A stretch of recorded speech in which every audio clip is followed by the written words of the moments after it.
جی ہم نے سورہ احزاب کا مطالعہ کیا تھا آیت نمبر 44 تک، اور اس کا جو اب تک جو ہم نے پڑھا اس کا کوئز بھی اپلوڈ کر دیا گیا ہے، اور جو لاسٹ کوئز ہے امید ہے شاید آج یا بلکہ ڈیٹ اس کی ختم ہو گئی ہے، رات تک تھا، تو آئی ہوپ کہ سب نے کر لیا ہوگا جو کوئز ہے۔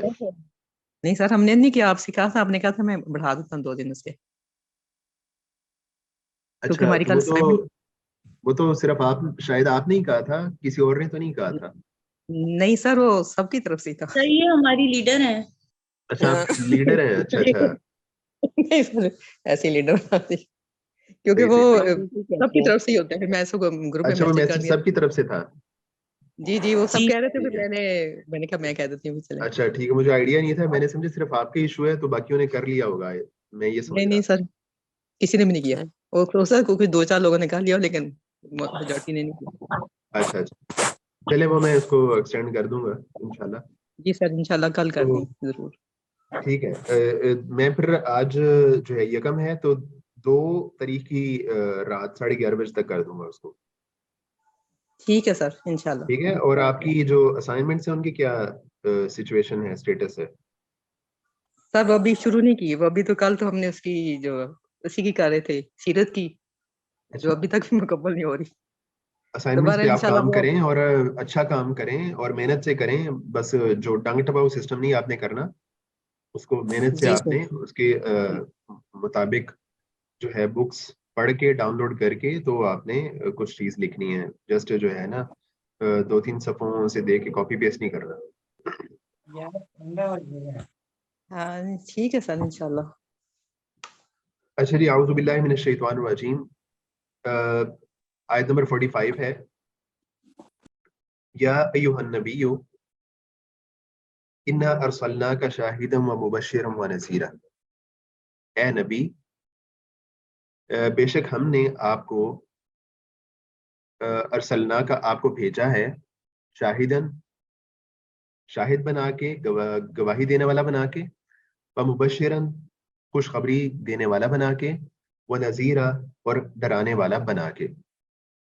تو آیت نمبر 45 میں، سورہ احزاب کی آیت نمبر 45 میں اللہ تعالیٰ نے 45 میں بھی اور اس کے بعد جو 46 نمبر آیت ہے اس میں نبی کریم صلی اللہ علیہ وسلم کی کچھ صفات کا تذکرہ فرمایا ہے، اور وہ صفات 5 صفات ہیں جو کہ اللہ تعالیٰ نے بیان فرمائی ہیں نبی کریم صلی اللہ علیہ وسلم سے متعلق، اور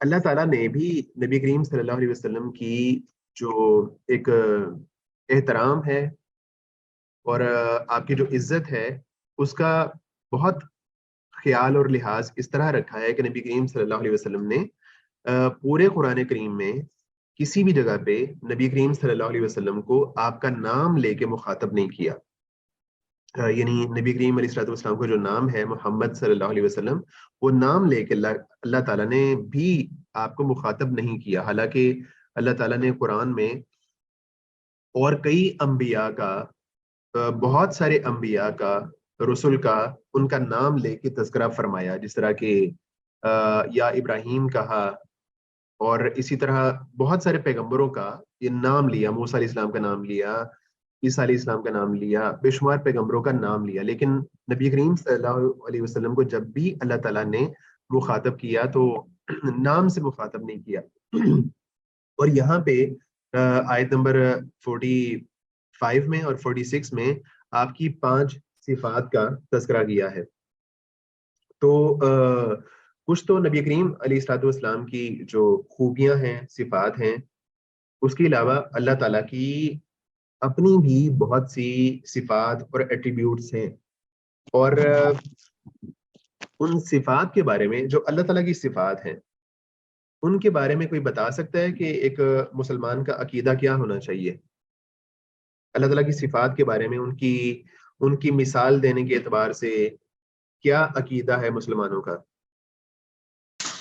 سر اللہ تعالیٰ کی ذات کے لیے کوئی تمثیل نہیں ہے، کوئی کیفیت بیان نہیں کرنی ہے، اور تشبیہ نہیں دینی ہے، اور اور تعطیل تعطیل بھی نہیں جی ہاں، اس کی صفات کی جو ہے نا وہ تعطیل بھی نہیں کرنی. بالکل صحیح ہے. تو یعنی ایک مسلمان کا عقیدہ یہ ہونا چاہیے کہ ہم اللہ تعالیٰ کی صفات کو مانتے ہیں اور ان پہ ہمارا ایمان ہے، مکمل ایمان ہے، لیکن ہم اس کی کوئی ریزیمبلنس نہیں بیان کرتے، کوئی تشبیہ نہیں کرتے، کوئی مثال بیان نہیں کرتے، اور نہ ہی ہم جو ہے نا ان صفات کو معطل سمجھتے ہیں. مثال کے طور پہ ید اللہ فوق ایدیہم، اللہ تعالیٰ فرماتے ہیں کہ اللہ تعالیٰ کا ہاتھ بیت رضوان کرنے والوں کے اوپر تھا. تو ہمارا ایمان ہے کہ اللہ تعالیٰ کا ہاتھ ہے اور اللہ تعالیٰ کا ہاتھ بیت رضوان کرنے والوں کے اوپر تھا، لیکن اللہ تعالیٰ کا ہاتھ کیسا ہے اور جو ہے اس کی ہم کوئی تشبیہ بیان نہیں کرتے کہ اللہ تعالیٰ کا ہاتھ معاذ اللہ فلاں ہستی کی طرح ہے یا فلاں شخص کی طرح ہے. ہم یہ بات جو ہے نا کسی اور ہاتھ کے ساتھ تشبیہ نہیں بیان کرتے. اللہ تعالیٰ کے ہاتھوں کو ہم مانتے ہیں. اسی طرح اللہ تعالیٰ کے پاؤں ہیں، جس طرح کے حدیث سے مبارکہ میں آتا ہے کہ قیامت میں جب جہنم جو ہے وہ جب سب لوگ چلے جائیں گے جنت یا جہنم میں، تو اس وقت جہنم مزید کی طلب کرے گی. تو اس صورت میں اللہ تعالیٰ اپنا پاؤں جو ہے وہ اس میں رکھیں گے. ٹھیک ہے، تو اللہ تعالیٰ کے پاؤں کا بھی تذکرہ ہے. تو یہ ساری چیزیں، اور اللہ تعالیٰ جو ہے وہ سمیع ذات ہے، سننے والا ہے، اللہ تعالیٰ دیکھنے والا ہے، بصیر ہے، اللہ تعالیٰ علیم ہے، جاننے والا ہے. تو یہ ساری صفات ہیں اللہ تعالیٰ کی، اور ان صفات کو ہم مانتے ہیں اور اسی طرح مانتے ہیں اور ہم یہ کہتے ہیں کہ یہ صفات ویسی ہی ہیں جیسی کہ اللہ تعالیٰ کی شان کو لائق ہے. اسی طرح اللہ تعالیٰ ہر جگہ موجود ہے. کیا یہ بات صحیح ہے؟ اللہ تعالیٰ ہر جگہ موجود ہے، کہ یہ بات نہیں سر اللہ تعالیٰ سوری اللہ تعالیٰ جو ہیں وہ ایک جیسے وہ لونڈی نے بتایا تھا، اس نے کہا تھا آسمانوں میں ہیں، لیکن بہرحال آسمانوں میں سے کا مطلب یہ ہے کہ آسمانوں سے اوپر، عرش سے اوپر مستوی ہیں. لونڈی نے یہ تو نہیں کہا تھا کہ آسمانوں میں ہے. سر اپنے صفات کے ساتھ ہر جگہ ہاں جی، یہ ہم یہ کہہ سکتے ہیں کہ اللہ تعالیٰ اپنی جو ہے علم سے یا اپنی ذات کے حوالے سے تو عرش سے اوپر مستوی ہیں، لیکن یہ کہ اچھا یہ جو بات ہے نا کہ اللہ تعالیٰ ہر جگہ موجود ہے، یہ ڈیپینڈ کرتا ہے کہ ایک بندہ کس عقیدے سے کہہ رہا ہے.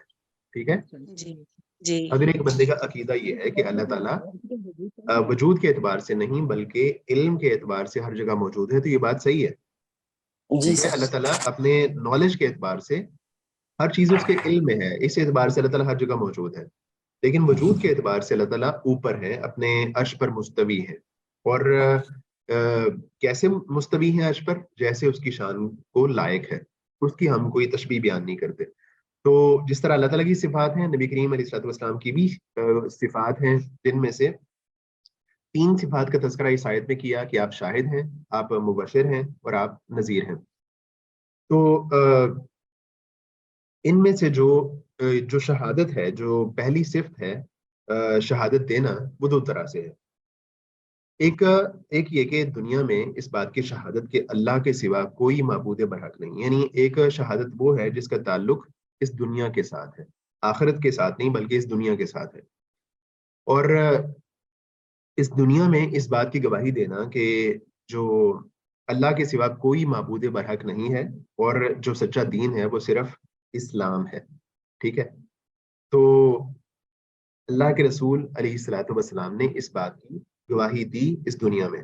اور دوسری گواہی ہے جس کا تعلق آخرت کے ساتھ ہے، یعنی قیامت کے ساتھ ہے. اور قیامت میں اللہ کے رسول علیہ الصلوۃ والسلام شہادت دیں گے، اس بات کی شہادت دیں گے کہ آپ نے اللہ تعالیٰ کے تمام پیغام امت کو پہنچا دیے تھے. جیسا کہ اللہ تعالیٰ نے فرمایا فَكَيْفَ إِذَا جِئْنَا مِن كُلِّ أُمَّةٍ بِشَهِيدٍ وَجِئْنَا بِكَ عَلَىٰ هَؤُلَاءِ شَهِيدًا. پھر کیا حال ہوگا جب ہم ہر امت سے ایک گواہ لائیں گے اور تجھے ان لوگوں پر گواہ لائیں گے. ہر امت سے بھی گواہ لائیں گے اور تجھے ان لوگوں پر گواہ لائیں گے. تو شہادت 2 طرح کی ہے، ایک دنیا کی زندگی میں شہادت اور دوسری ہے آخرت کی شہادت.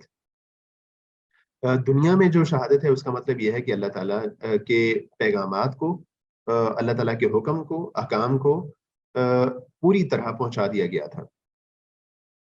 اور